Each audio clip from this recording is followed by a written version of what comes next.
नमस्ते दोस्तों, हमने प्रीवियस लेक्चर में सिंपल हार्मोनिक ऑसिलेटर और इन लेक्चर्स के बारे में पढ़ा और आज के इस लेक्चर में हम पढ़ेंगे मास अटैच्ड बाय टू स्प्रिंग। और इसकी भी दो कंडीशंस हैं, आपको डायग्राम में यहाँ पे दिख रही होगी। इन दोनों कंडीशंस को हम बारी बारी से पढ़ेंगे।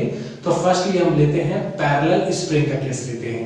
तो देखो, आपको यहाँ पर डायग्राम दिख रहा होगा कि यहाँ पे दो पैरेलल स्प्रिंग हैं जो कि एक ही मास से यहाँ पर अटैच की गई और ऊपर एक रिजिड चीज से उसे अटैच किया गया है। तो देखिए कि वो जो मास है उसको हम अगर थोड़ा सा भी अगर स्ट्रेच करते हैं, खींचते हैं, तो स्प्रिंग में क्या होता है, एक्सटेंशन होता है और कंप्रेशन होता है। तो वो जो एक्सटेंशन और कंप्रेशन है वो किस प्रकार एक्सप्लेन किया जाता है, वो हुक्स के नियम से एक्सप्लेन किया जाता है। हुक्स का नियम क्या है, the force need to extend या कंप्रेस ए स्प्रिंग। उस स्प्रिंग को एक्सटेंड करने में या कंप्रेस करने में जो फोर्स यूज होता है by some distance, किसी भी डिस्टेंस के लिए, linear with respect to that distance, that is F equal to minus kx। ये आपका रीस्टोरिंग फोर्स कहलाता है और ये आपका हुक्स का नियम कहलाता है। देखो उस सिनेरियो में देखो, अगर हम वहां पर देखें कि दोनों स्प्रिंग है, उसका जो कांस्टेंट है वो आपका, उसको आप K1 और K2 मान सकते हैं कि पहले वाली स्प्रिंग का कांस्टेंट K1 है, दूसरे वाली स्प्रिंग का कांस्टेंट K2 है। वहां पे अगर तो वहां पर हम अगर उस मास को थोड़ा सा डिस्प्लेस करते हैं, थोड़ा सा उसको एक्सटेंड करते हैं, तो क्या होगा, वो अपनी मेन पोजीशन से थोड़ा सा नीचे हो जाएगा और वापस क्या होगा, अपनी मेन पोजीशन ऊपर जाने की कोशिश करेगा ड्यू टू ये जो F equal to minus kx की वजह से। तो हम वहां पे नंबर वाइज लिखते हैं। पहले स्प्रिंग के लिए जो कंप्रेशन फोर्स होगा वो क्या होगा, वो होगा आपका F1 equal to minus K1 और आपका y। y यहाँ पर क्या है, वो डिस्प्लेसमेंट है, जो अपनी मीन पोजीशन से उसको हमने डिस्प्लेस किया है वहां पर। और दूसरी स्प्रिंग के लिए भी क्या होगा, माइनस K2 और y, क्योंकि दोनों स्प्रिंग के लिए डिस्प्लेसमेंट जो होगा वो क्या होगा, सेम होगा। डिस्प्लेसमेंट क्या होगा, सेम होगा। अब देखिए, उस मास जो वहां पर लगा हुआ है, उस मास पर दो फोर्स काम कर रहे हैं। एक फोर्स तो काम कर रहा है नीचे की ओर, जो mg लग रहा है, कि मास ड्यू टू ग्रेविटी लग रहा है। दूसरा कौन सा लग रहा है, F equal to minus ks लग रहा है। तो वो ये वाला फोर्स उसको ऊपर देने की कोशिश करता है और mg उसको करता है नीचे लाने की कोशिश करता है। तो उस मास द्रव्यमान पर रिजल्टेंट फोर्स जो होगा वो क्या होगा, देखिए रिजल्टेंट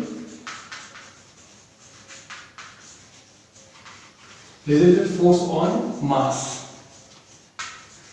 इस m पर रिजल्टेंट फोर्स क्या होगा, वो होगा आपका F equal to F1 plus आपका F2। दोनों फोर्स क्या होंगे, जुड़ करके वहां पर जो होगा वो mg के बराबर हो जाएगा, यानी F के बराबर हो जाएगा।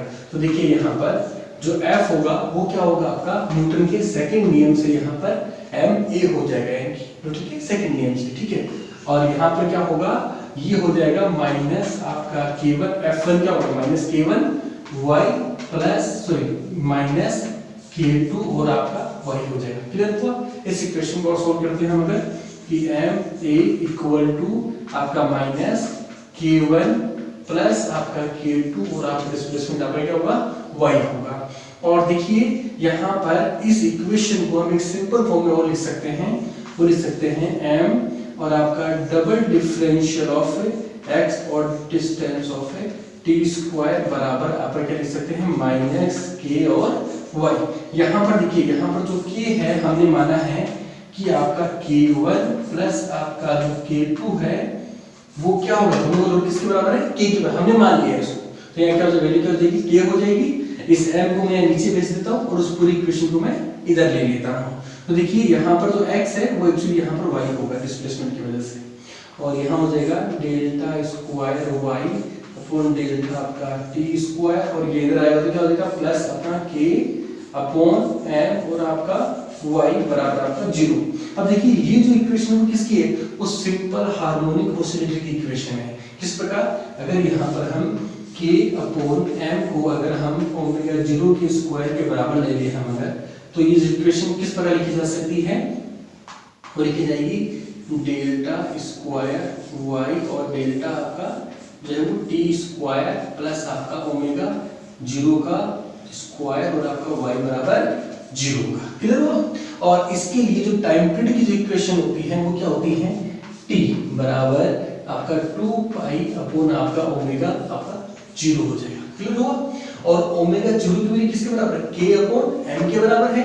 और k की वैल्यू किसके बराबर है, k1 प्लस k2 के बराबर है। तो ये वैल्यू यहाँ पर, इन तीनों की वैल्यू यहाँ पर मिक्स करके लिखने पर जो आएगा वैल्यू कितनी आएगी, 2 पाई रूट आपका m अपॉन k1 प्लस आपका k2। ये आपका एग्जैक्टली क्या आएगा, टाइम पीरियड आएगा इस वाले स्प्रिंग वाले केस के लिए आपका।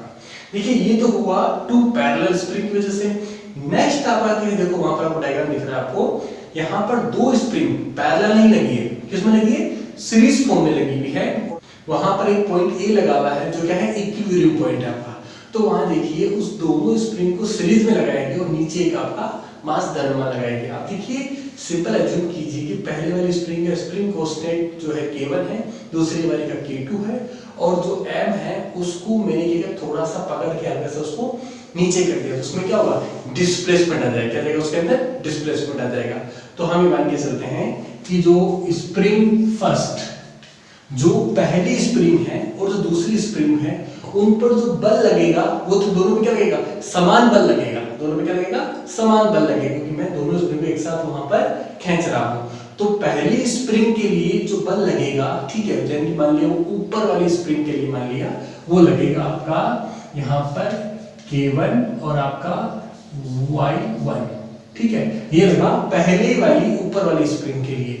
नीचे वाली जो स्प्रिंग है उसके लिए जो बल लगेगा वो क्या लगेगा, वो लगेगा F इक्वल टू आपका जो होगा वो k2 और आपका y2, वो भी आपका यहाँ पर माइनस के फॉर्म में, क्योंकि वो हुक के नियम की अनुपालना करता है।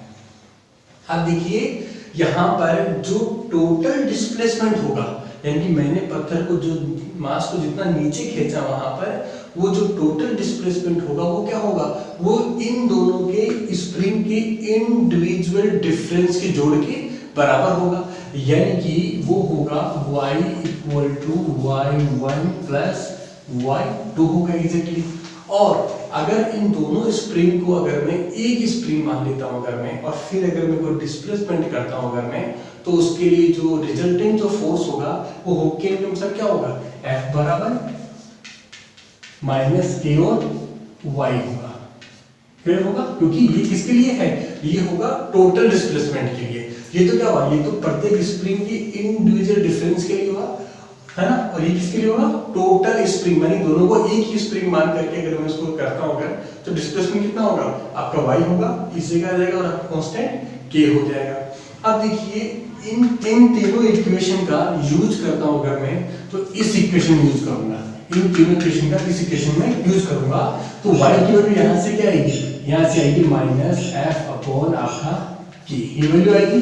y1 की वैल्यू यहां से क्या आएगी, आपका माइनस f अपॉन आपका k1 आएगा, और यहां से y2 की वैल्यू क्या आएगी, यहां से f अपॉन आपका k2, ये आपका फंक्शन आएगा। देखो यहां से माइनस माइनस कैंसिल हो जाएगा, यहां से आपका फोर्स भी क्या हो जाएगा, कैंसिल आउट हो जाएगा। तो आपकी इक्वेशन जो बचेगी वो क्या बचेगी, आपकी 1 upon k equal to 1 upon k1 plus 1 upon आपका k2 बचेगा। क्लियर हो गया।